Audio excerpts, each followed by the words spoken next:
केदारनाथ धाम जाण्यासाठी काय काय महत्त्वाचे डॉक्युमेंटेशन्स पार्ट कंप्लीट करावा लागतो आणि सोबत काय काय तुम्हाला न्यायचं आहे ह्या विषयीचा हा व्हिडिओ आहे.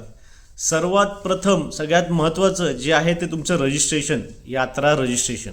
आता यात्रा रजिस्ट्रेशन जर तुमच्याकडे नसेल तर तिथे तुम्हाला एंट्री मिळत नाही. सर्वात महत्त्वाचं तुम्हाला तिथे गाडीही मिळणार नाही, कारण जी तुम्ही गाडी बुक करायला जाल तो गाडीवाला तुम्हाला त्याला ट्रिप कार्ड काढावं लागतं आणि तो सगळ्यात अगोदर तुमचं रजिस्ट्रेशन मागेल. तर रजिस्ट्रेशन सगळ्यात महत्त्वाचं आहे. आता हे रजिस्ट्रेशन प्रत्येक पोलीस बूथ असतात लोकेशन्सला, मेन लोकेशन्सला, तिथे हे क्रॉस व्हेरीफाय करतात, गाडीचे पेपर्स क्रॉस व्हेरीफाय करतात आणि मगच तुम्ही पुढे जाता. वरती केदारनाथला गेल्यानंतर सुद्धा हे रजिस्ट्रेशन द्यावं लागतं.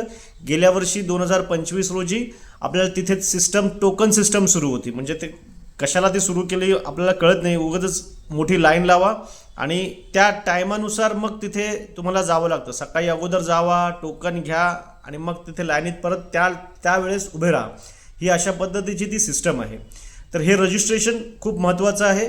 त्याची ऑनलाईन पद्धतीने तुम्ही रजिस्ट्रेशन करू शकता किंवा तिथे ऑफलाईन करू शकता. पण ऑफलाईनच्या भानगडीत पडू नका, खूप गर्दी असते, तुमचा तिथे दिवस वेस्ट जातो. तर ऑनलाईन तुम्ही ऑनलाईन रजिस्ट्रेशन तुम्ही करू शकता. दुसरी महत्त्वाची गोष्ट आहे, तुम्हाला तिथे ट्रेकिंगचे शूज घ्या तुम्ही. बघा आता काही लोक तर बिना चपलीचे सुद्धा जातात, स्लीपर घालून जातात, चपला घालून जातात. पण मी असं म्हणेन की शूज असलेले केव्हाही चांगले शूज घ्या आणि तुम्ही ट्रेक करून जाऊ शकता. त्याच्याबरोबर हातमोजे घ्या, पायमोजे घ्या, कानटोपी घ्या. ह्या सगळ्या गोष्टी महत्त्वाच्या आहेत. सगळ्यात महत्त्वाचं तिथे यूज अँड थ्रोवाले रेनकोट असतात. 100 रुपये 150 रुपयाला मिळतात. ते यूज अँड थ्रोवाले रेनकोट घ्या. तुम्ही तिथे केव्हाही जा, एप्रिल, मे, जून, तुम्हाला जुलै ऑगस्ट तर पाऊस असतोच. सप्टेंबर ऑक्टोबरपर्यंत, दिवाळीपर्यंत, भाऊबीजपर्यंत केदारनाथ धाम मंदिर सुरूच असतं. पण पाऊस केव्हाही पडतो.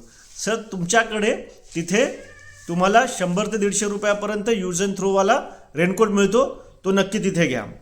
तर ह्या गोष्टी खूप महत्त्वाच्या आहेत. तर वरती गेल्यानंतर तुम्ही तिथे टेंट बुक करा. तिथे खूप सारे टेंट आहेत. खूप लोक भाविक म्हणतात की वरती आम्हाला राहायला मिळेल नाही मिळेल, त्यांना खूप चिंता असते. पण तिथे खूप टेंट आहेत, म्हणजे तुम्हाला काही प्रॉब्लेम होणार नाही. टेंट बुक करू शकता. तिथे पत्र्याचे रूम आहेत. जास्त कोणाला थंडी नको असेल तर पत्र्याचे रूम्स आहेत. तिथे रूमसुद्धा आहेत. रूम खूप महाग आहेत, 1500-2000 रुपये पर पर्सन अशा प्रकारे तिथे रूम दिली जाते. तर ह्या गोष्टी तुम्ही ध्यानात ठेवा. हर हर महादेव. श्री स्वामी समर्थ.